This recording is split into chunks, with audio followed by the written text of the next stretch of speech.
A verdict against Alex Jones in the defamation trial out in Austin. $4.1 million in compensatory damages and $45.2 million in punitive damages. We discuss the trial and will explain the verdict. Also, Senator Lindsey Graham continues to fight the subpoenas in front of the special grand jury in Fulton County, this time citing the speech and debate clause as the reason why he can't testify in Fani Willis's investigation into 2020 election interference in her state. Also, the Department of Justice files a motion in the federal criminal seditious conspiracy case against terrorist Stewart Rhodes, the leader of the terrorist organization the Oath Keepers, asking the judge to exclude any claims by Rhodes and the Oath Keepers that they were following the lawful orders of Trump. Also, the Department of Justice brings a blockbuster lawsuit against the state of Idaho for its total abortion ban, in which will likely be the first of a number of these lawsuits brought by the DOJ against states that are even preventing women from getting emergency care in emergency rooms with their total abortion bans. Finally, Ivanka and Don Jr. are deposed in connection with New York Attorney General Tish James's civil investigation. And the Department of Justice, we learn, is in contact with Donald Trump's lawyers in connection with the grand jury impaneled in Washington, D.C. investigating election interference and the January 6th insurrection. The most consequential legal news of the week. Ben Meiselas, joined by Karen Friedman Agnifolo, filling in for Michael Popok on this week's blockbuster edition of Legal AF, a wedding edition. In fact, our younger brother Jordy is getting married this week. I am in Pittsburgh, where I am taping this, but glad to be joined by Karen Friedman Agnifolo. Karen, how are you doing today? It's great to be here. Thanks for having me. I'm in upstate New York today, where it's going to be close to 100 degrees and almost 100% humidity. So it's quite hot. Well, I got to tell you what was incredible, and what is the DOJ investigation into Trump is heating up, as all these investigations are heating up. It was so great, the Wednesday episode that you hosted with Danya Perry, former SDNY top federal prosecutor there, to have your insight as the top state prosecutor and to have Danya's insight as a top federal prosecutor. And she wrote that Brookings Institute report that laid out the claims against Donald Trump before the January 6th committee convened. So to have both of your perspectives there was incredible. I would tell everybody to listen to it. But thanks for hosting that. It was really great. Yeah, it was great to have her on. I really thought that was a special episode. And just to get her perspective and her insight was fantastic. And I have a lot of hope that the DOJ is finally moving forward.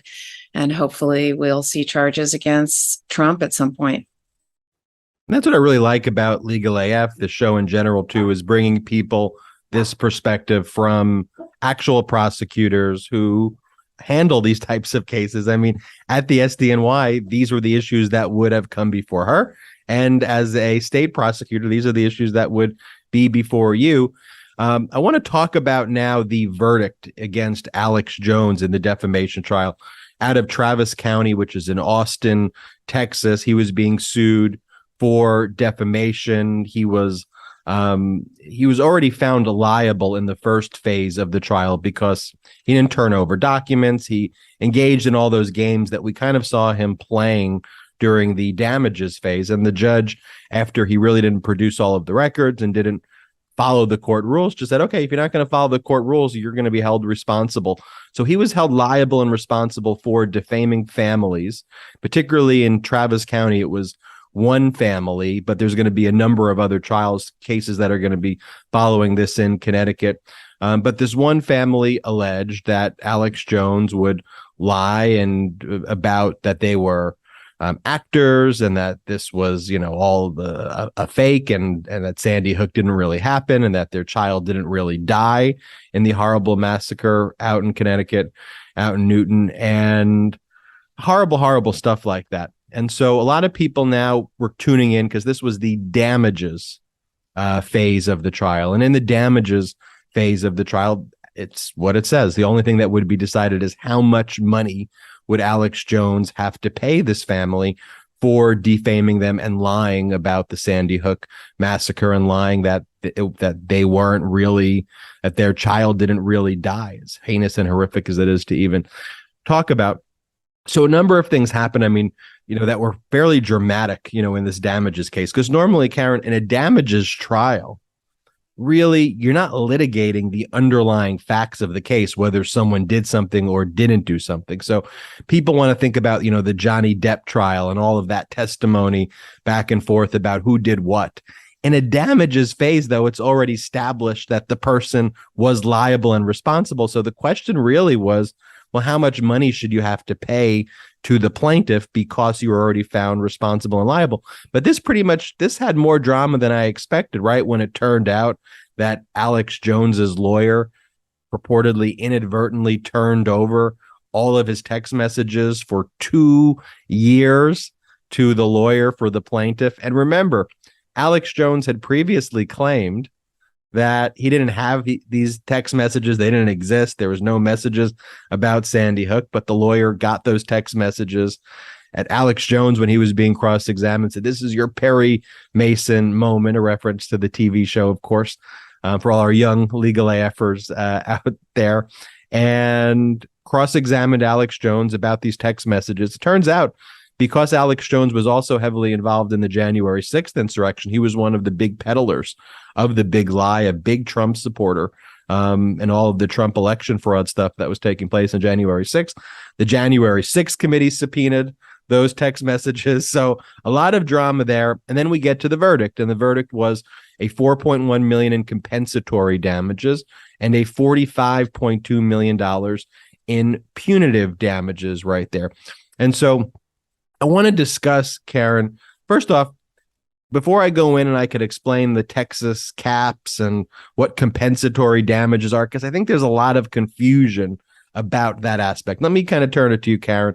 Just ask you, what were your overall thoughts about this trial? And then I'll go break down the caps. So I think it's was sort of very interesting for many reasons, this phase of the trial, because, a lot of people don't know that trials are broken up into these various phases, as you suggested. There's the liability phase, and then there's the damages phase.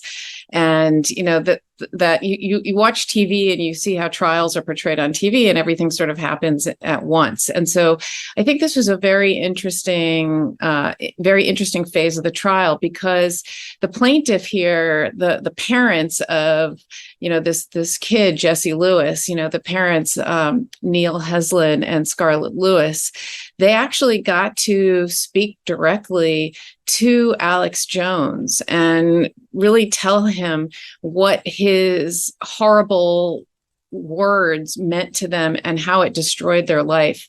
And I think all the news reports are suggesting that that was a very cathartic for those parents to be able to face him in court and talk directly to him. And so I thought that was really a powerful part of this trial. And I'm glad that they had an opportunity to talk to him directly and tell him what his words did to their life. Now, of course, I don't think it means anything to him, because he's a horrible person. And, I don't think he cares one bit the pain and suffering that he causes. But I still think for them, it could have been a very cathartic moment. I mean, this mom, Jesse's mom, Scarlett Lewis, is an extraordinary woman. She's turned this tragedy that happened to her family into a national movement, where she, in schools all over, first of all, she's forgiven the shooter of this crime, which I find extraordinary, how she could do such a thing. But then she thinks that, the root cause of these school shootings is that we alienate people and we don't teach love and acceptance. And so she's put together this foundation and this program where she goes all over the country and she tries to teach love and acceptance, to hope to prevent the next school shooting, to hope that, people aren't bullied in school or won't feel the need to do things like this and to treat mental illness for what it is. So the fact that she could have, somebody who cares so deeply in talking about these issues, the fact that she'd have the opportunity to face Alex Jones and tell him what he has done, I imagine was an incredibly powerful moment for her. And so I'm happy, in addition to the monetary damages that this family is going to receive, that they also was able to actually speak directly to Alex Jones, who was sitting in the courtroom, because you don't always get that, right? You don't always get to that opportunity. That had to have proven cathartic in some way, to be able to do something in that regard. So I found that part of the trial really powerful. The other thing, though, of course, was that sensational Perry Mason moment that you talked about, this accidental turning over a text message. And that's a head scratcher to me. First of all, how does that happen? You know what I mean? Like, how do you accidentally turn over things that you aren't supposed to, or that you're trying not to turn over? So of course that makes me wonder, was this nefarious in some way? Was this really an accident? So and at first I thought, oh great, Alex Jones lied. He said these text messages didn't exist, and they actually did exist. So now maybe he can be prosecuted for perjury or contempt of court or something. But he's slippery enough, of course. And he said something like, it's not that I said I didn't have text messages. It's that I searched, first of all, I turned everything over to my lawyers, which we now know because the lawyers turned it over. So now it's no longer his responsibility, because he says, I don't know what my lawyers turned over and didn't turn over. I gave everything over. So, he's going to slip out of that. But the lawyers now, the question is, will they be in trouble for lying and saying, oh, we searched, our emails to see if there was anything about Sandy Hook. But there wasn't anything. And so that's going to be, I think, an interesting piece of this to follow, to see if they're going to be held accountable for that. But, you wonder, was this somehow there? Because, Alex Jones's entire tactic so far in all of these trials, and there have been other matters where he's defaulted, et cetera. It's all about trying to make it so that he's evading being going to court, or somehow he's trying to, delay things, or he's trying to screw things up in court. So, there's a part of me that wonders, was this some ploy to show that his lawyers, were they hoping for a mistrial in the middle of the trial to say, oh, we just got these, and we were supposed to get these before trial, so we must now get an adjournment, or we must have a mistrial. I don't know. Was that their ploy in turning it over, hoping that the plaintiff's lawyer would ask for that rather than instead use it as a Perry Mason moment? I don't know. I would love to hear what your thoughts are on that, on whether this was an accident or some kind of ploy, again, to just disrupt and delay the trial. I don't know. What do you think about that? I don't think it was a ploy to disrupt or delay, and I'll explain to you why. The reason why Alex Jones defaulted is because he wasn't turning over the records and documents in the underlying case to begin with. And so whether you produce or don't produce those documents in the second phase, the punishment in many ways was already doled out. The punishment was he lost the case as a result of not turning over those records. So turning them over in the second phase, whether you want to call them as a ploy or why would they be inadvertent? They were turning over troves of records because in the second phase, they were trying to prove that Alex Jones was actually not worth a lot of money. And they were just trying to do a document dump on them before the punitive damages phase to try to reduce the damages. So I do think generally they were just turning over literally every piece of paper that could possibly exist, just to try to kind of swamp the plaintiff's lawyers with all this documentation. And I don't think they cared whether or not they turned over these records or not, because the penalty was already doled out. The penalty was the defaulted judgment and that they had already lost. Now, arguably, if they're now turning these records over for the first time, could they argue, well, now that these records exist, maybe we shouldn't have been found, to be in default. Maybe the appropriate thing was a monetary sanction of, the type of monetary sanction for legal AFers that Donald Trump was hit with when he wasn't turning over his records in the Tish James civil investigation, where the court was fining him each day he didn't turn over the records. But there in New York, the court didn't say, well, we're already finding you liable and responsible for everything you're being potentially accused of. So there's that potential angle, but the penalty was dished out in the sense that he had lost. But you raise an important point, that these phases of trial. So I want to geek out a little bit, explain people the various phases of a trial. I'm going to break it down in the most simplistic term. So in a civil trial, and this is a very simplistic way of thinking about it, there would be three phases of the trial. There would be the liability phase, right? Whether the person was liable. In a civil case, it's not guilty or not guilty. That's a criminal case. In civil, you are liable. You are responsible for the wrongs that you are being accused of in civil court, or you're not. So there's a liability phase. Then you go to a damages phase. Okay, you've now been held. If you haven't been held responsible, you win the case as the defendant. You don't have to go to the next phase. Then there's the damages phase. How much money? Because civil is all about money. It's not criminal court. It's not about guilt. You don't get in jail in civil cases. How much money do you have to then pay the plaintiff for what you did wrong to the plaintiff? Now, that could be car accidents. It could be defamation. It could be breach of contract. It could be a business dispute. These are all types of civil cases. So how much money?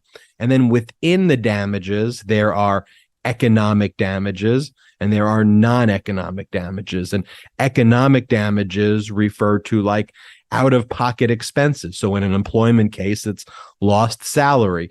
In a car accident case or a personal injury case, what you didn't show up at work, how much salary did you lose? What were your medical bills? What were your expenses? Those are your out-of-pocket costs, are your economic damages. How much real money did you lose as a result of the wrong that the defendant committed?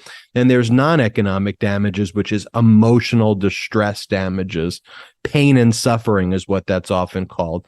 And pain and suffering, there's no formula about how a jury decides pain and suffering, but they hear the facts, they hear the evidence, and they usually ascribe some number to that based on, how this has impacted the plaintiff in the case. And then for specifically egregious cases, you can get to the next phase, which is punitive damages. And punitive damages have really nothing to do with how much the plaintiff was hurt, how much like actual damages the plaintiff suffered. Punitive damages are purely to punish the defendant in a case and to deter that conduct again in the future. And so with punitive damages, the courts have held over time there are kind of constitutional limits of how much punitive damages can be awarded. It's usually a single digit multiple of your underlying damages from the damages phase. So if in a damages case you were awarded $1 million, just say it was $500,000 in economic damages, $500,000 in non-economic damages, that equals $1 million. What the Supreme Court has said is under our constitutional limits of basic due process, a defendant really can't get hit or can't be responsible for more than like 9 times that at the highest at the constitutional limits. But remember, in our federalist system, there's kind of these constitutional limits, but states can also have their own limits as well. And under this banner of what's called tort reform, which is a major thing that was pushed in the past and continues to be pushed, though, predominantly by Republicans who basically say, look, these trial lawyers are out of touch and they're just attacking businesses and they're getting these huge verdicts. We need to stop it. There are often caps that are placed, and these are caps that are often placed on the non-economic damages, the pain and suffering style damages, and caps that are on the punitive damages to reduce it. So what do these tort reform do in the end? At the end, what tort reform does is it reduces the amount of money plaintiffs can recover in cases when they file lawsuits against defendants. So using all of that knowledge that we just learned right there, let's talk about the Alex Jones case. So Remember, he didn't turn over his records in the first phase of the trial, which meant he was already found responsible. The jury didn't even have to hear about whether Alex Jones defamed or didn't defame these families. He was already found responsible. Defamation was already proven before they even stepped into court because of his conduct. So then we got to the damages phase. And in the damages phase, the jury awarded $4.1 million in what's the compensatory damages. Remember, those are economic and non-economic damages. If you go and you hear the verdict, it was a weird thing because the judge, when she was reading the verdict, didn't really read what the questions were in the verdict form. The judge just basically said, for question 1A, the jury finds $50,000. For question 1B, the jury finds $75,000 or $500,000, rather than say, for economic damages, the jury finds this. For future economic damages, the jury finds this. So it was unclear a little bit when you heard the judge what was the economic damage and the non-economic damage. But given when she was going to 2B and 3, those are usually the non-economic damage questions because usually one is economic. So I think what we could assume is from that $4.1 million compensatory, most of that was non-economic damages, the pain and suffering that the families experienced because of Alex Jones's defamation. So then we go to the punitive damages phase. The jury awarded $45.2 million. Well, the juries are not allowed to know what the caps are. That's for the judge. So if states institute their own caps on punitive damages and lower it, the juries aren't even allowed to know the constitutional cap that I told you, which is usually more than what the state cap is, that 9 times number. So the jury has no clue what that was when they awarded $45.2 million. But in Texas, there is a punitive damages cap. And the punitive damages cap is if whatever the economic damages are, punitive damages can be 2 times the economic damages plus a maximum of $750,000 for the non-economic damages. So if the jury had awarded $2 million from that $4.1 million as economic damages, that $45.2 million punitive damages could be reduced to 2 times the $2 million or $4 million. But because here, Karen, it looks like mostly all of the damages were non-economic pain and suffering damages, the maximum you can have is a $750,000 cap for the non-economic damages when you're deciding punitive damages. So $4.1 million in compensatory damages representing mostly pain and suffering, plus what likely will be $750,000 for both of the plaintiffs, because that's the cap. So that's the maximum that I for see. Each is it per plaintiff? $750,000 per plaintiff would be the cap for the non-economic damages. And that's because that's a Texas law. That's something that Greg Abbott and the Republicans pushed through. So that 45.2, based on the analysis I gave you, will likely be reduced at the end to $1.25 million. So I know that's a very wordy explanation, but I think we walked people through there what it is and how simple. No, I think it's really interesting. I think it's really interesting and important to understand because, you know, when the jury awards $45 million in punitive damages, they're clearly sending a message, right? That we don't like you, Alex Jones. We want to punish you, because that's a lot of money. But it's really nothing more than a message because, as you said, there are these caps. I have a question for you. In a case like this, when you say there was a liability phase to the trial, there really wasn't a liability phase to the trial, right? There was no trial. You know, he defaulted, correct? And the judge found him liable. Is that correct? Yeah, that's correct. So the jury, the jury didn't even have to hear any of that stuff. So normally, so my question is to you: in normal cases where the jury does hear a liability phase, right? They hear an opening argument, they hear the facts, the damages part of the trial is probably limited to this is how much my medical bills were, and et cetera. But in a case like this, where the jury didn't get the opportunity to see a trial, right, to prove the case, how much of the trial where you talk about what it meant to you and how bad it was, how much of that can you do in the damages phase? Is it like a mini trial within a damages? Is it sort of like the main trial that they never got to have in the damages phase of the trial? Usually, no. I mean, usually the damages phase would literally just be kind of speaking, in the case that you gave in the personal injury case, you would have to talk about how bad the injury has impacted you. You will necessarily be talking about the injury. You can't ignore that the injury took place when you're explaining how much the injury hurt me and how much the injury impacted me.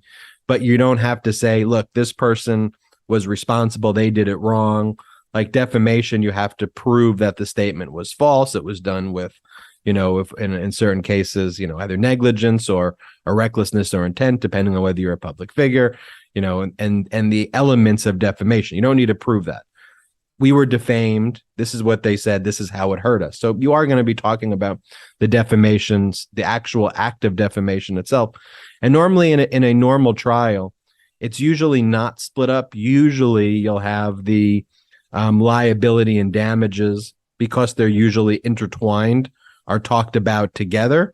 But sometimes in like a really complex case where there's a complex issue on liability, and then maybe sometimes the damages is so significant, like you'll need 25 experts to talk about the damages, or not even 25, just a lot of experts, and it's super costly.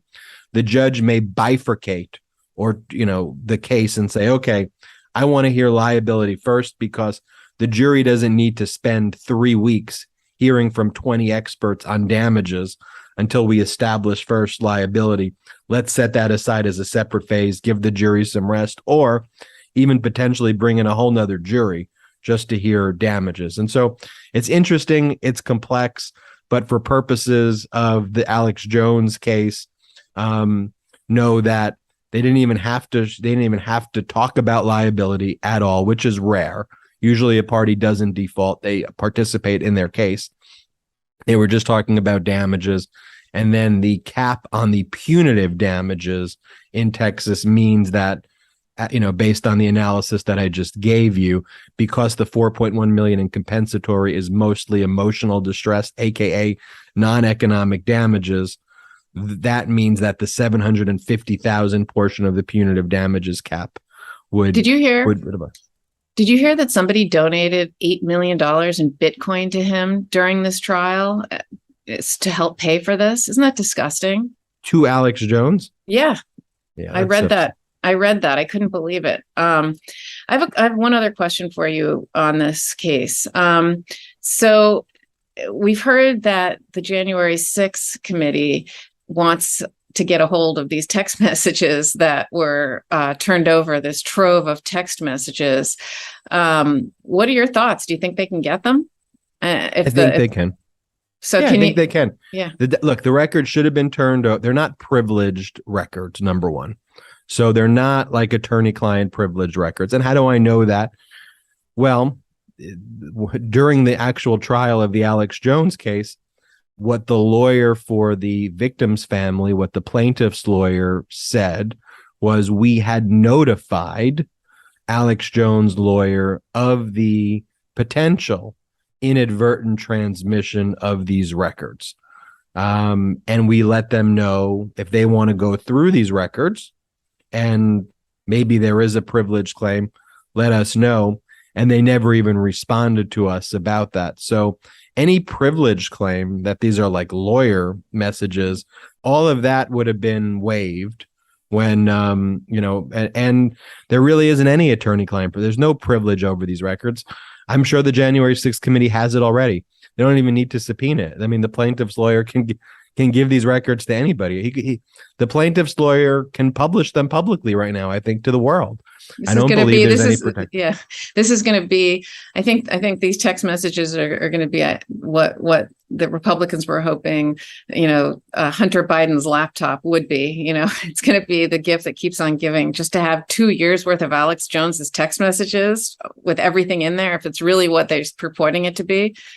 Wow. I saw someone mention, and I want to talk about this Lindsey Graham and some of the other DOJ efforts, but I saw one comment, I think it was on Twitter, that basically said at least Alex Jones saved his text messages compared to, compared to people that we're seeing within the Secret Service, exactly. with the DOJ investigation there, seeing the Secretary of Homeland Security having his messages deleted. So at least Alex Jones's messages exist. And I saw another comment like, the Republicans were talking about a subset of Hillary Clinton's emails that were deleted, yet literally the Republicans and Trump deleted every single message ever in existence, and they're the worst deleters. And so the biggest projection artists in the world, and speaking about the biggest projection artists, we'd be remiss if we didn't talk about these corrupt GOP backers and enablers of Trump, like Senator Lindsey Graham. Karen, can you talk a little bit about what's going on in Fulton County with this grand jury? And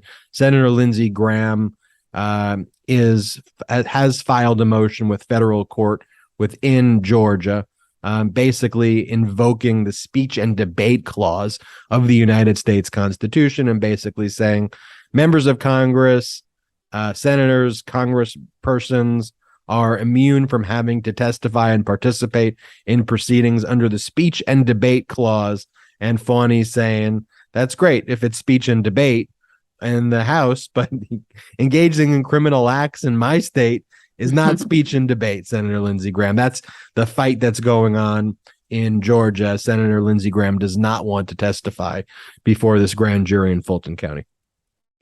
Yeah, so this is related to, as we all know, there's a special grand jury that has been assembled in Fulton County in Georgia by DA Fani Willis to receive evidence and write a report, not to decide whether or not charges will be brought, but it's a special grand jury proceeding that's being overseen by a judge, and it's to determine what happened when Trump called on January 2nd to Secretary of State Brad Raffensperger and said, find me 11,780 votes. And that's basically what this grand jury is about. And so it turns out that Lindsey Graham and others were also involved in this effort to find these votes. And we know that Graham made at least 2 phone calls to Brad Raffensperger and members of his staff and in connection with this. And so he received a subpoena that was issued in July, I think July 26, to appear before this special grand jury in Georgia and to testify on August 23rd. So he wants to be heard in federal court, though, because he's a federal legislator. He does not want to have to appear before the lowly Fulton County Superior Court judge who's overseeing the grand jury. So he goes to federal court, and at least he agreed to go to federal court in Atlanta, not necessarily in South Carolina.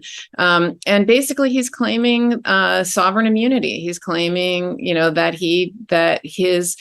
basically that when he made the calls, he was legislatively fact-finding to help inform his vote on whether or not to certify the election. I mean, that is such BS. I can't even believe that that doesn't even pass the smell test. Oh yes, I was just legislatively fact-finding because I wanted to know how to vote, on whether or not to certify this election. And so, but he's saying that because of that, because I was acting in my capacity as a legislator, the speech and debate clause of Article 1 of the Constitution applies to me. And this speech and debate clause is part of the Constitution, and it's basically it was created when the Constitution was created so that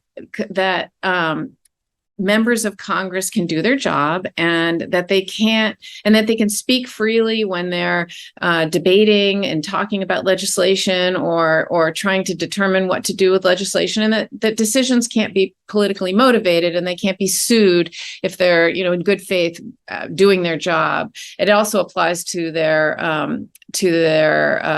aides if they're acting on their behalf.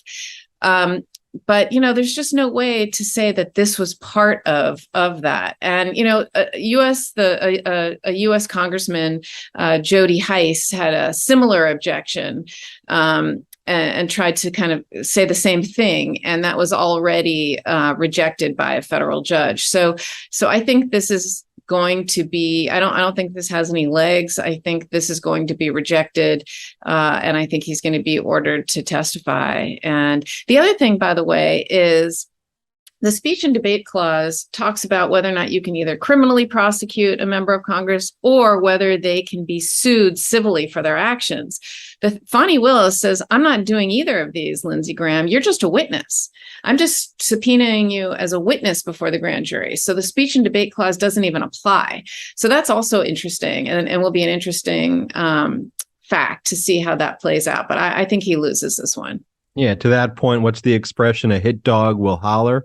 And the speech or debate clause of the United States Constitution is found in Article 1, Section 6, Clause 1, and in pertinent part states that the United States senators and representatives, quote, shall in all cases except treason, felony, and breach of the peace be privileged from arrest during their attendance at the session of their respective houses and in going to and returning from the same. And for any speech or debate in either house, they shall not be questioned in any other place. And so you read that and you go, what does that have to do with anything that we just talked about? And I don't disagree with you. It's just one of the things over time that you read the statute itself, and it seems to be pretty clear that what they're talking about is when they're speaking on the House, or they're speaking on the floor of the Senate. But courts over time, and our Supreme Court over time in its infinite wisdom, has evolved that doctrine.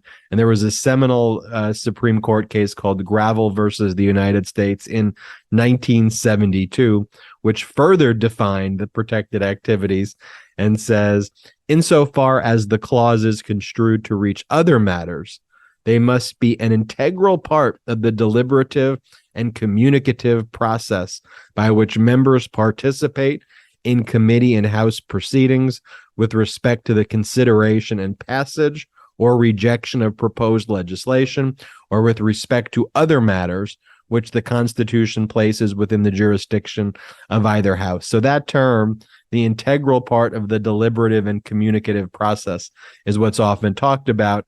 And that's what Lindsey Graham is saying here, that my conversations with Raffensperger were, quote, integral part of the deliberative and communicative process.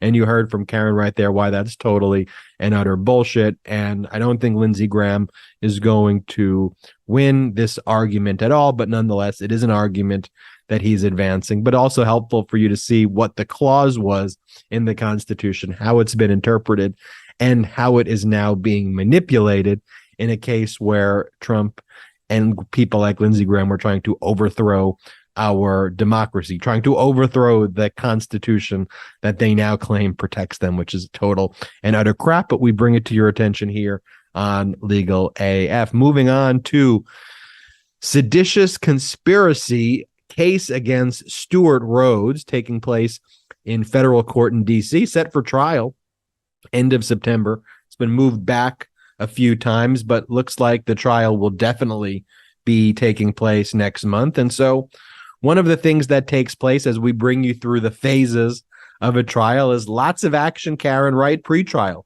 As a prosecutor, lots of motions are filed to try to decide what evidence can and can't come in based on the rules of evidence.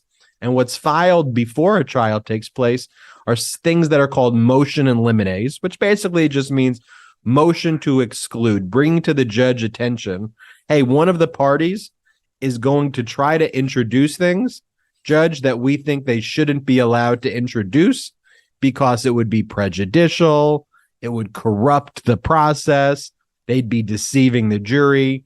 We wouldn't get to, they wouldn't be following the law.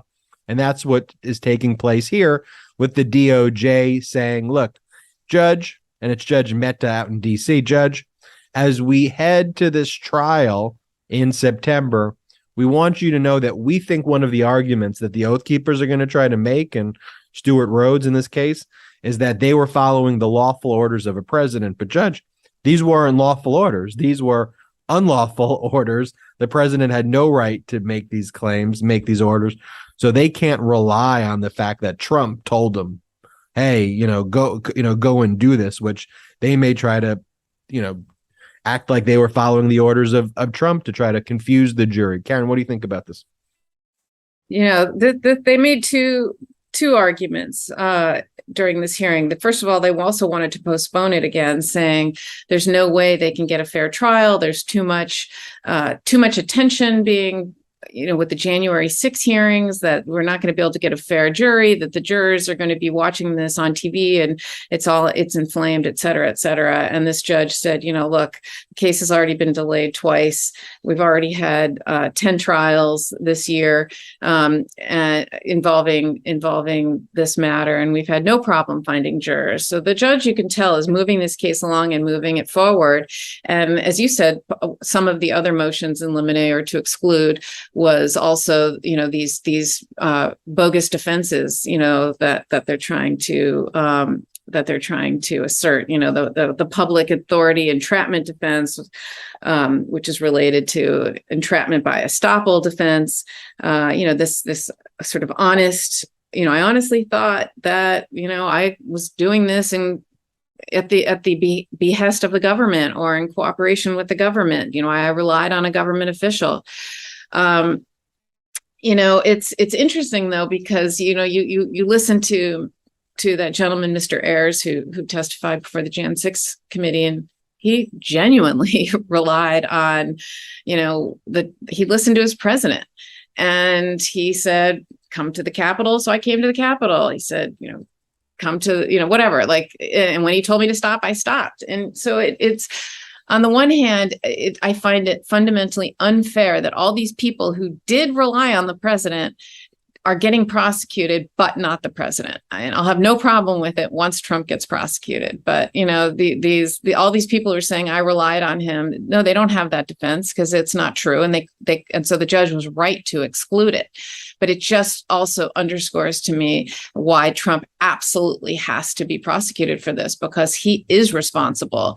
He is responsible for making these people believe that they could do this, and by conspiring with them all to do this. So I think the trial is just moving forward, and they're streamlining it, and they're not allowing them to make these extraneous arguments that have no place in the, don't belong in this trial.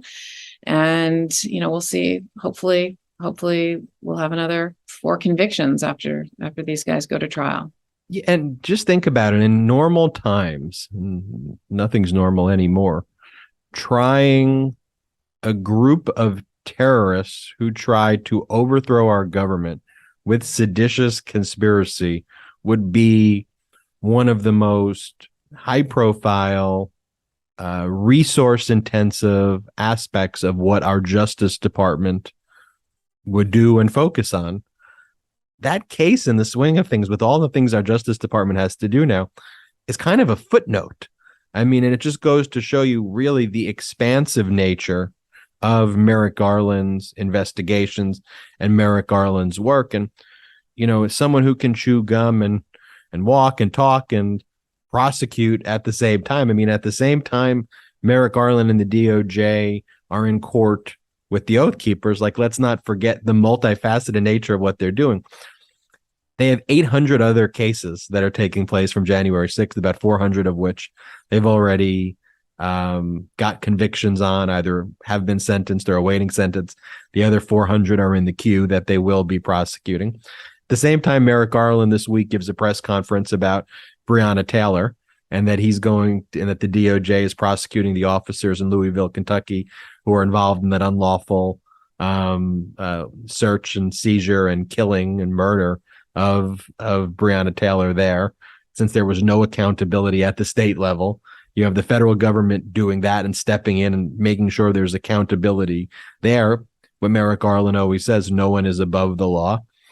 And at the same time, you have Merrick Garland and the DOJ doing things like filing critical and vital federal lawsuits against states, like the state in Idaho that has a total abortion ban. Which that was a great segue, by the way. I try, but it's true. You know, people have to understand the breadth of what Merrick Garland is doing, and you can see it when you really discuss it in those terms, and you have them really enforcing federal law. And this is so sad. You think about it, like in Idaho, the way the Idaho total abortion ban is being applied, women who show up at the emergency room who could die are being turned away if the standard of care required by the doctor would be an abortion in a situation like that, because the doctor says, I'm going to get criminally prosecuted if I follow the standard of care. You show up and require emergency care in the form of an abortion. So we're not going to perform it, leading a woman to die or putting a woman's health and life in serious, serious jeopardy. And so that's what this lawsuit is, this Department of Justice lawsuit is all about, that I want to talk about it. But before talking about it, I do want to mention that this podcast is brought to you by Athletic Greens, the health and wellness company that makes comprehensive daily nutrition really, really simple. With so many stressors in life, it's difficult to maintain effective nutritional habits and give our bodies the nutrients it needs to thrive, whether it's busy schedules, poor sleep, exercise, the environment, work stress, or simply not eating enough of the right foods. It can leave us deficient in key nutritional areas. AG1 by Athletic Greens, the category-leading superfood product, brings comprehensive and convenient daily nutrition to everybody. Keeping up with the research, knowing what to do, and taking a bunch of pills and capsules is hard on the stomach and hard to keep up with. I know that's what was really the issue for me. I would take all of these gummies. I would take these, the pills. I would take the drinks and the shakes. I didn't really know what I was doing. It was not effective. But with AG1, it was just one tasty scoop of AG1. It contains 75 vitamins, minerals, whole food sourced ingredients, including a multivitamin, multi-mineral, probiotic, green superfood blend, and more in one convenient daily serving. It's a special blend of high-quality, bioavailable ingredients in a scoop of AG1. Works together to fill those nutritional gaps in your diet, support energy and focus, aid with gut health and digestion, and support a healthy immune system. And it's cheaper than your cold brew habit. It's about $3 a day when you actually break it down, which is one of the things that I like about it as well. And it's made a monumental difference in my life. And I always hear from legal AFers and Midas Mighty members, everyone who listens to the pod, say what a great, great, great product this is, that they use it and it has changed their lives and made their lives so much better as well. And I think it tastes great and it's lifestyle friendly. So whether you eat keto, paleo, vegan, dairy-free, or gluten-free, this is great for you. It contains less than 1 gram of sugar, no GMOs, no nasty chemicals or artificial anything. So join this legal AF movement. Join the movement of the Midas Mighty, of athletes, lifeleads, moms and dads, and get that nutritional product, AG1, that you need, that will get you those nutrients in the simplest manner possible. It's essential nutrition. To make it easy, Athletic Greens is going to give you an immune-supporting free 1-year supply of vitamin D and 5 free travel packs with your first purchase. Just visit athleticgreens.com/legalaf today. Again, simply visit athleticgreens.com/legalaf. Get that free 1-year supply of vitamin D and 5 free travel packs. athleticgreens.com/legalaf. Take control of your health and give AG1 a try. Karen, so let's talk about this case out in that the DOJ just filed. I mean, pretty horrific that the DOJ even has to file it in the first place. Merrick Garland, upon filing it, gave a press conference and said, in the days since the Dobbs decision, there's been widespread reports of delays and denials of treatment to pregnant women experience medical emergencies. Today, the Justice Department's message is clear. It does not matter what state a hospital subject to the federal law EMTALA operates in. If a patient comes into the emergency room with medical emergency jeopardizing the patient's life or health, the hospital must provide the treatment necessary to stabilize the patient. And then the Idaho governor, Republican Brad Little, he comes out and justifies in a statement not allowing women to use the emergency room in these situations, and says our nation's highest court returned the issue of abortion to the states to regulate, end of story, and accused the Justice Department of interfering with Idaho's, quote, pro-life stance. It doesn't seem very pro-life to be allowing the women who show up to the emergency room to die when they need a standard of care in the medical profession. So I think this bears kind of diving in a little bit of detail, because there are people who will say, yes, but the Idaho law does provide for abortion in two instances. Number one, when it's required to save the woman's life, and number two, in cases where there's incest and they reported it to some kind of authority, some kind of government authority, and you have to show proof, like, show your piece of paper that you reported it. And so so there's a lot of people who will say, come on, all of you people on the left, you're exaggerating. Merrick Garland's exaggerating. This clearly has an exception for saving a woman's life. And I think because there is that view, it's quite misleading. And I think it's important that we dive into this into some detail. So the Emergency Medical Treatment and Labor Act that you talk about is basically says any hospital that receives Medicare funds must provide necessary treatment to a patient who arrives in the emergency room with an emergency. And sometimes, there's two sections to that. There's saving someone's life, but there's also medically stabilizing someone. So you could arrive to an emergency room, and the abortion might not be necessary at that moment to save the woman's life, but it might become necessary to stabilize her so she doesn't have lifelong medical consequences because they don't perform this abortion. Now, I'm not a doctor, obviously, and so I can't really talk in detail about what are the various medical conditions that you could come into the emergency room with and what the health consequences could be. But you can imagine a scenario where a woman is having an ectopic pregnancy, where the embryo is implanted outside the womb, or where there is preeclampsia, or, whether they're having a miscarriage and there's some kind of septic, infection or a hemorrhage or something.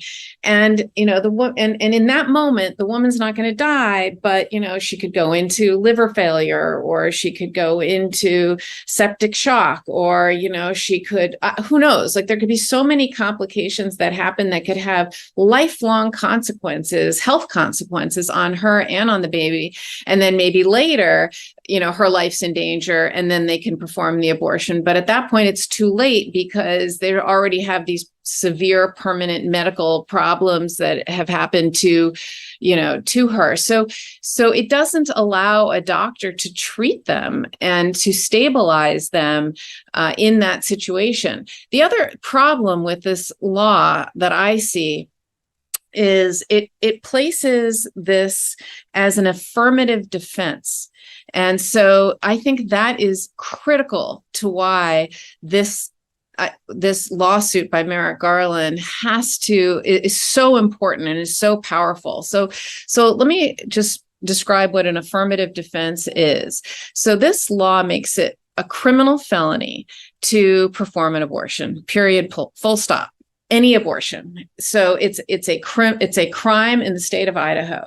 And so what happens is, if this is allowed to go into effect on August 25th, is that any doctor who performs any abortion for any reason will be criminally prosecuted, will be arrested and prosecuted. And then it is on them, it is their burden to show. So if you know in a criminal prosecution, the burden lies wholly on the government So the burden of proof is 100% on the prosecution. A defendant can sit there at the table, be prosecuted, and never utter a word. They don't have to give an opening. They don't have to present evidence. They don't have to testify against them. They don't have to give a summation. They don't have to do anything. And they can still be found not guilty, because if the prosecution doesn't meet their burden to prove that case beyond a reasonable doubt, the only time in the law, in criminal prosecution, that there is a burden on the defense is when there are these things called affirmative defenses. So, and that's what this does. This puts an affirmative defense on every doctor who performs an abortion to sit at a trial and to have to prove that by a preponderance of the evidence that they were somehow allowed to perform this abortion, so that they were justified. So it just a common affirmative defense that everyone's heard of is self-defense, right? So I shot someone, I get prosecuted, so I get prosecuted. If I say yes, but I was allowed to, because they were coming at me and they had a gun pointed at me, that's an affirmative defense that I have to now prove that I was justified to do that. So every single time a doctor performs an abortion, even to save someone's life, even in the case of incest, they can and will be prosecuted.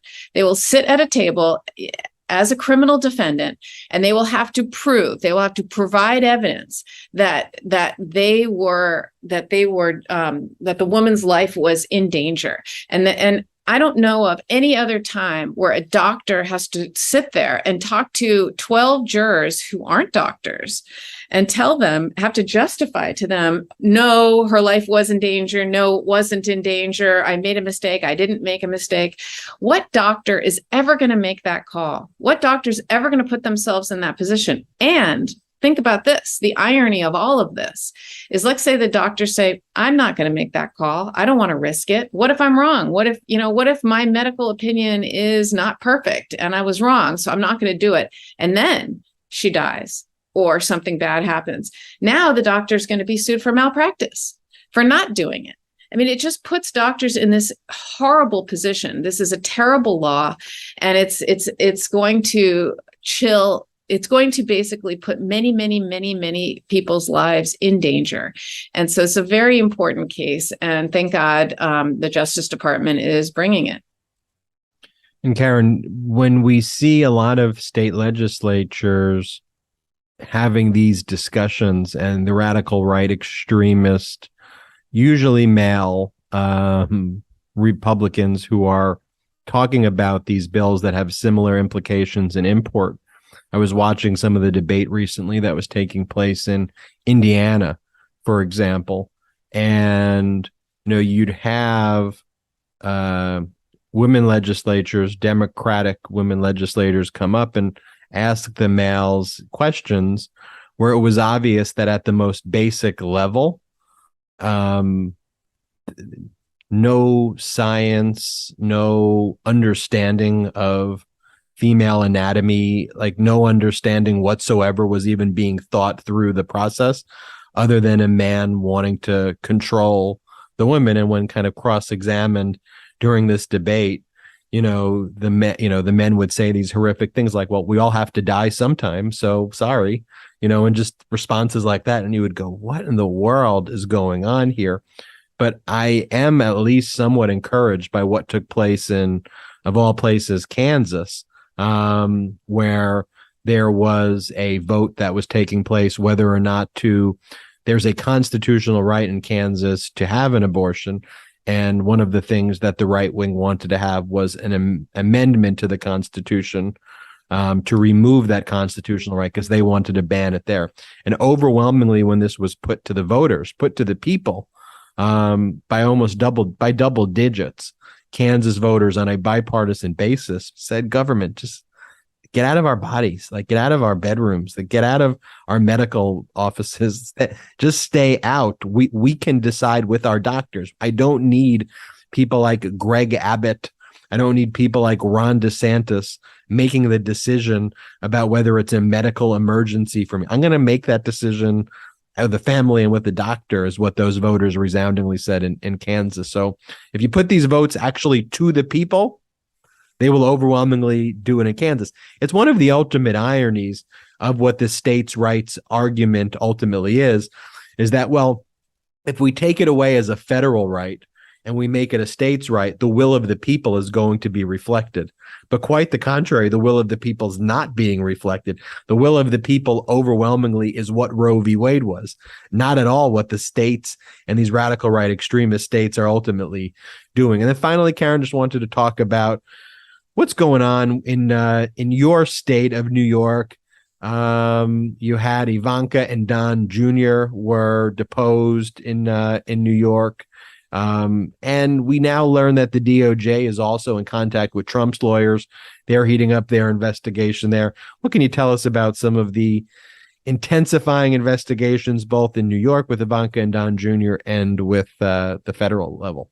Yeah, well, it's clear they're all heating up, and it's CNN reported that that the New York Attorney General Tish James, who has both a civil and a related criminal case going, investigation going, that Ivanka and Don Jr. actually sat for depositions. I think Ivanka was on Wednesday of this week and Don Jr. was on Thursday.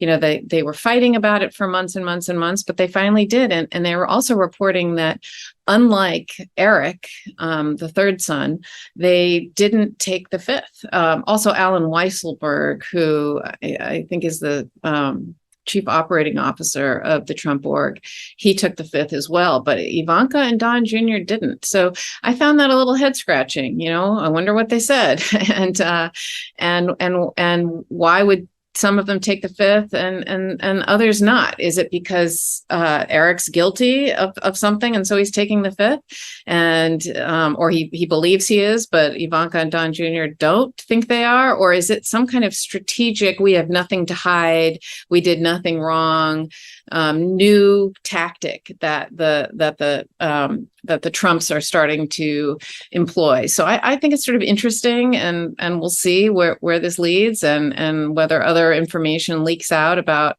what they said and what went on. But look, in a civil case, which is different than a criminal case, a jury can draw an adverse inference when someone takes the fifth.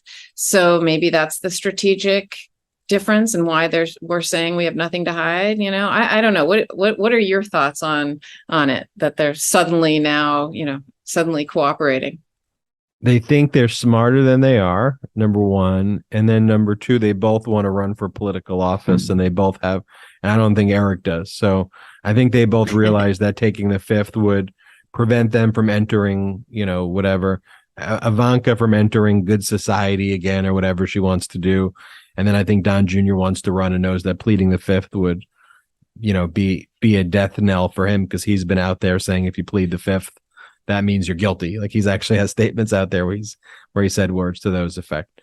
And then we also learned, Karen, that the feds are in touch. Also, a report that the feds are in touch with Trump's lawyers, and out of the activity taking place in the grand jury in Washington, D.C. It seems very clear that Trump is clearly a target of the investigation, and they are moving in the direction of indictment, although we'll see what happens. But every step they're taking, and even recently calling Cipollone, calling Philbin, all of the top, the deputy counsel, the top counsel, all the main law.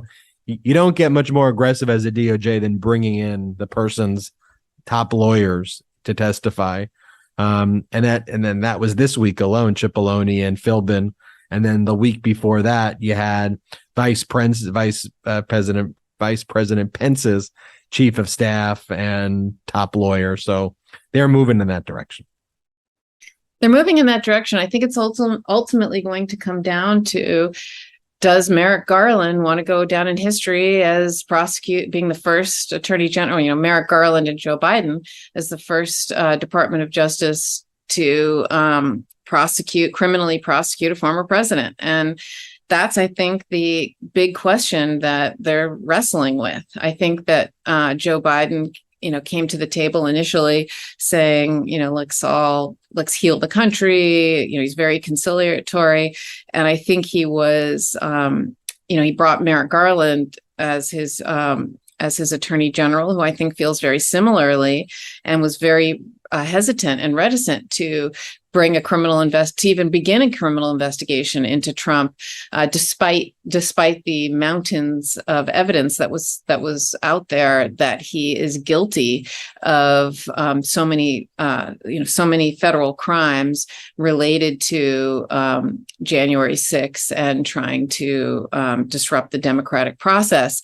But I think the January 6th committee really gets significant credit for interviewing over 1,000 people, gathering the necessary evidence, doing the work. I mean, really the hours and hours and hours and hours of work that was put into investigating what happened, really something that the Department of Justice should have been doing, but neither here nor there. They really put in the work to do this significant investigation, and then to present it to the American people in a way that is so clear that a crime has occurred, that Trump is responsible, and this is the evidence that you would need to bring a criminal prosecution against him. And so they've just done this painstaking, methodical presentation to not only change the hearts and minds of the country, but to also at this point, it would be shaming the Department of Justice if they do nothing, because it can't be clearer that somebody, Trump, needs to be held accountable. And I say not just Trump, but others as well, need to be held responsible for what they did and these actions on January 6th. So that's what's happening. Hopefully, Biden and Garland will absolutely do what it takes. And yes, okay, be the first to do it. I know it's a big step, but I think it's the right thing to do. I think it has to happen. I think it will happen, but we will keep everyone updated. Lots of big news developments certainly on the horizon on future Legal AFs, but so great to have you, Karen, on this wedding weekend for Jordy Meiselas. The Meidas brother is getting married, Jordy Meiselas wedding, and I always love having you fill in, Karen, for Michael Popok, and love your midweek show that you host. It's great having you as a host there, and I'm looking forward to more of those midweeks. Thanks for joining me this weekend. Thanks for having me. Make sure you send pictures. I want to see everybody. I want to see the brothers all dressed up. We will absolutely send pictures and want to thank everybody. Send Jordy my love and everybody else's love. I'm sure everybody who's a huge, huge fan of the Brothers podcast and, of this show are just absolutely so thrilled for him. And so congrats to you and your family and to Jordy. And it's just really, I love weddings and I love love. So I love things like that. I'm really excited for you guys. Thanks, Karen, and thank you to the Meidas Mighty. Thanks, everybody, for listening and watching. We'll see you next time on Legal AF. Oh, special thanks to our sponsor, Athletic Greens. You should definitely go and check out athleticgreens.com/legalaf. That's athleticgreens.com/legalaf. See you next time on Legal AF by Meidas Touch. Shout out to the Meidas Mighty.